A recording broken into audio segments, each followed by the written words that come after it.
démontre qu'il était l'une des 32 peuplades les plus anciennes au monde. 31, 32. 32 dans la science et 31 dans le raconta mythologique grec. Donc ça tombe à peu près légal.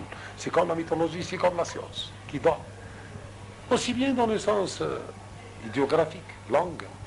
La langue tifinaire est formée de points pour aller à un cercle, un petit trait, et au sens du carré puis rectangle pour former l'ensemble idéographique. Là, toutes les langues anciennes, idéographiques, je ne parle pas de langue schématisée sous forme d'oiseau comme l'égyptien, ni sous la forme assyrite. Mais la langue sous la forme idéographique donne mathématiquement qu'il est la plus ancienne au monde. Puisque l'être humain, mathématiquement, c'est lorsqu'il s'arrange beaucoup plus à écrire un point, un petit cercle pour aller un trait, pour aller au plus compliqué, qui serpenté, c'est comme le chat dans le berbère, c'est comme le kha, c'est comme le z, qui est un peu itiwaï, c'est-à-dire il prend la forme brisée. Mais le premier, c'est les points. Et la seule langue qui renferme beaucoup de points, c'est le berbère, c'est le tifina. Donc il était la première langue au monde, écrite. Et puis dans les Touaregs, dans le monde des Touaregs, depuis 3000 ans et plus, c'est reconnu scientifiquement par des grands chercheurs que la langue berbère existe écrite. D'autres langues. Comment ils l'ont daté? Comment? Il y a beaucoup de chercheurs, je peux vous donner, mais c'est pas le moment, j'ai pas de documents entre mes mains, puisque je suis en plein déménagement, sinon je vais vous permettre des écrits avec des photos avec tout. Il y avait une information sur laquelle les caractères inscrits dans le Hogar. Oui, ça date de 3000 ans et plus. Plus de 3000 ans avant Jésus? Avant Jésus, oui. Est-ce que c'est antérieur à la civilisation antérieur assyrienne? La première écriture au monde reconnue, c'est l'écriture punique. Mais l'écriture punique, pas au niveau de Liban, au niveau de Carthage. Oui. Si c'était les Puniques qui étaient derrière la découverte, il aurait à être au Liban et non plus au Carthage. Puisque Carthage, c'est un milieu mélange berbéro-punique, qui a donné punique. Punique égale phénicien plus berbère, comme civilisation carthaginoise. La première écriture dont s'est inspiré les Grecs, que les Romains par la suite dans le latin, était le punique. Le punique est la première idéographie au monde. Mais aujourd'hui, comme la nôtre s'atteste plus ancienne que le punique, donc le punique lui-même, il a pris du berbère, sur le terrain de la Berbérie. Voilà comment le justifier, c'est simple. Le punique vient du berbère? Oui, le punique vient du berbère, puisque le punique était construit de Carthage en 814 avant Jésus. Oui. Par contre, le tifinaire est écrit depuis plus de 2000-3000 ans avant Jésus.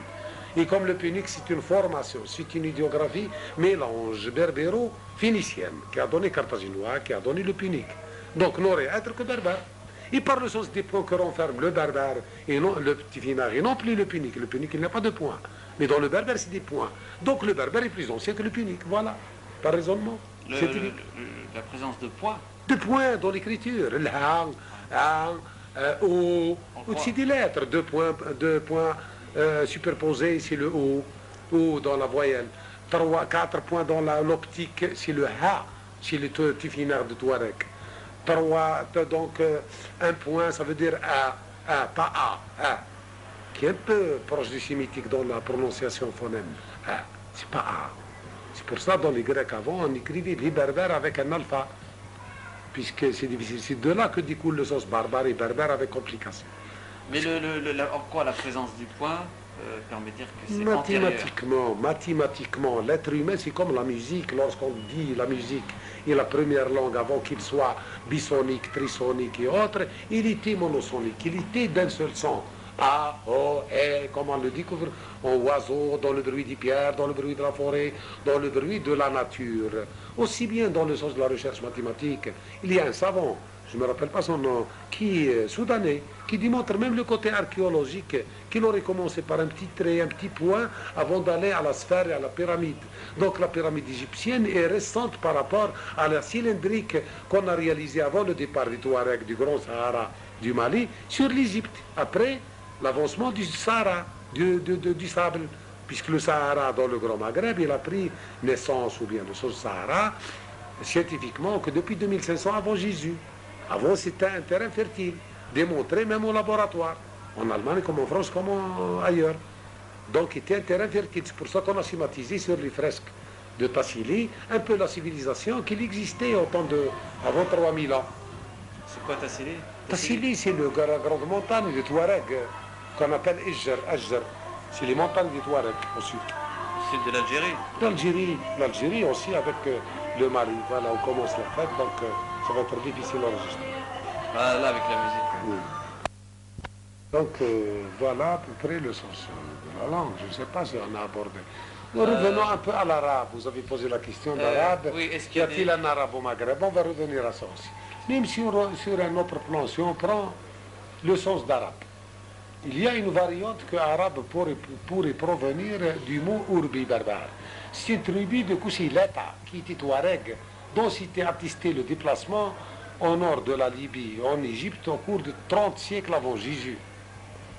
De là découle 30 siècles avant Jésus, après l'avancement du Sahara et des guerres qu'il y avait. Donc peut-être que la tribu Urbi s'est avancée sur le territoire de l'Arabie saoudite qui a donné par la suite le mot arabe, Urbi, dans l'arabe. Et dans le berbère on dit arabe arbabou mernisnes babou, dans le dicton, qui veut dire arabe arbabou mernisnes babou, l'arabe ce n'est qu'un vagabond qui porte une barbe non tracée, c'est une barbe un peu bidouine et un peu primitive, voilà. Donc là aussi donne culturellement que l'arabe n'était qu'un bédouin. Il connaît l'arabe, il est connu jusqu'à l'arrivée de l'islam comme bédouin. Comme quelqu'un qui massacre ses filles, comme quelqu'un qui dévore les droits des autres, qui se marie avec sa maman, avec la marotte. C'est connu le monde du mal, qu'un cheval a fait la course avec un autre, et lorsque l'autre